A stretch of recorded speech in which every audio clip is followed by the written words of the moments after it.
Hello, and welcome to section 4.5 on applied optimization problems. And this will be an overview of the topic here in this first video, and then we'll do some examples in the next couple videos. So with applied optimization, the main idea of this section is that these are going to be applied problems. And you know that is going to mean word problems, everybody's favorite. So these are applications, applied problems in which we want to optimize something. Okay, so we want to optimize something here, and what it means to optimize in this application here is going to be to maximize or minimize something. Okay, so maximize or minimize is what we mean by optimize there. So we want to optimize a certain quantity.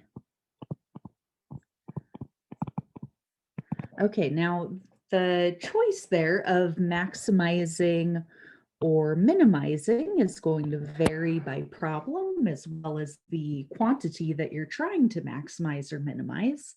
It's whatever is going to give you an optimal solution. Okay, so an optimal solution, optimizing here, will look different for different applications. So let's say if you were a business owner, your optimal solution for a problem within your business might be to maximize your profits and minimize your costs or losses.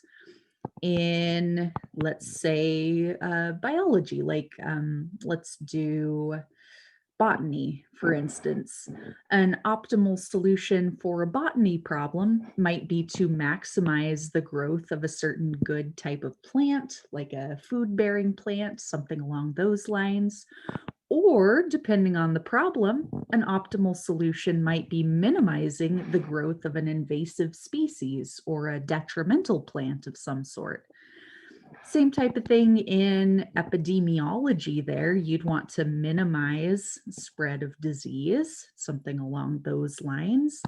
You might want to maximize the speed of a recovery rate. So as you can see, there's going to be lots of different applications for these optimization problems. It's one of those applications that you can work into pretty much any field you want, whether it's your major, whether it's a hobby. It can just apply to so many different things, because in pretty much every different field, there's going to be something that you can optimize. So when we have an optimization problem, there are a general series of steps that we'll be following here. And of course, the details will vary based on your application, based on your problem. But here's the general solution steps. Step one is to make a sketch and label it. You might remember that was the first step in, back a couple sections in the related rates word problems. Make a sketch and label it. Introduce the variables that you're going to be using in your problem. This is just a good general starting point for any type of word problem.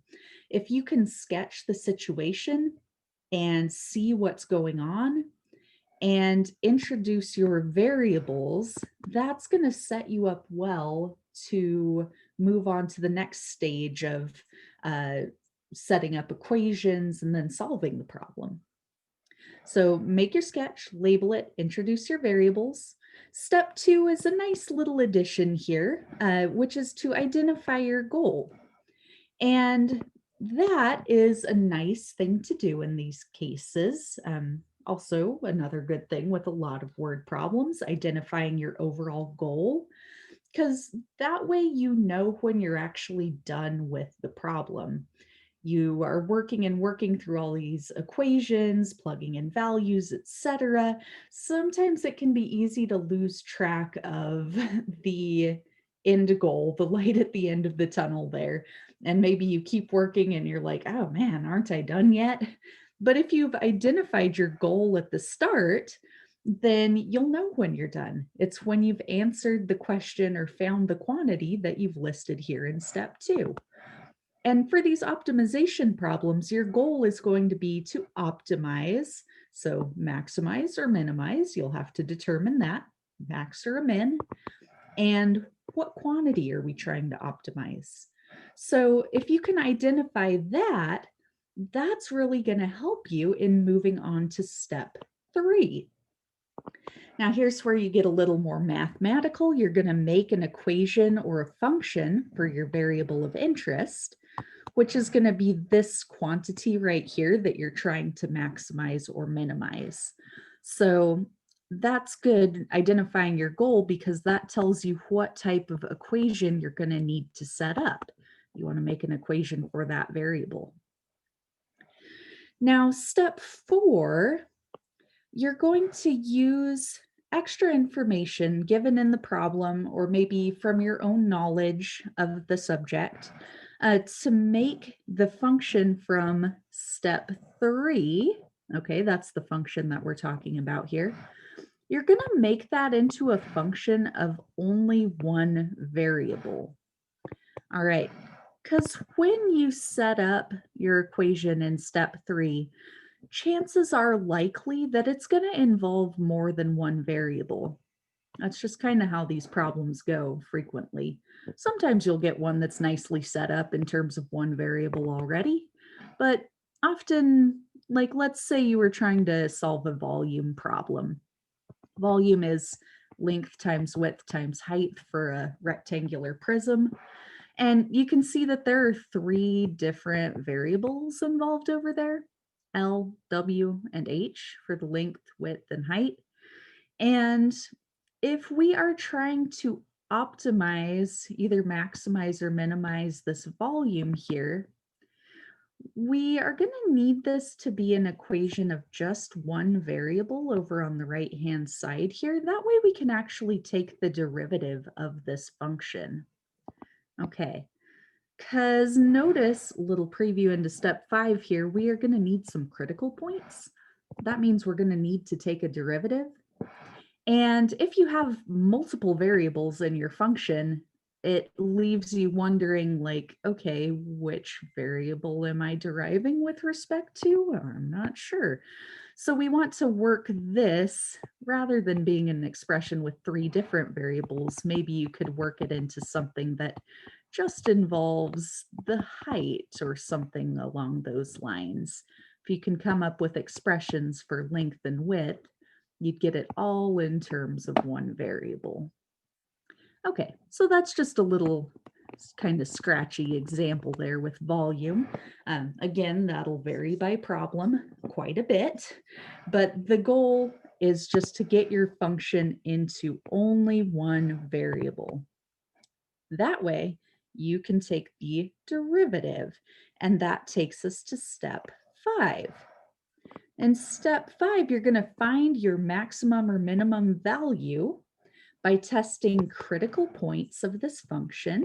That's why we need the derivative, and also your domain endpoints if applicable. And again, that will also vary by function, by problem. Okay, so test your critical points, maybe some domain endpoints if there are any. And you're going to try and find the maximum or minimum value that's going to optimize your solution to this problem. And then, just like with other word problems, at the end of all of this, number 1, make sure you've actually met your goal from step 2. Did you actually maximize or minimize the quantity that you wanted to? Okay. And make sure your answer makes sense in terms of units, in terms of the sign of this value, positive or negative, or in terms of the scale of the value. Is it wildly too large, wildly too small, or is it basically on the right scale? So that's what we mean by, does your answer make sense there? It's just in general, does this seem like a semi-reasonable answer to the problem? Okay, so that's the main idea, and those are the main general steps for solving optimization problems. Now, in the next 4 videos here, we'll do some different examples with different scenarios so you can see how these solution steps are going to be flexible and apply to a lot of different fields.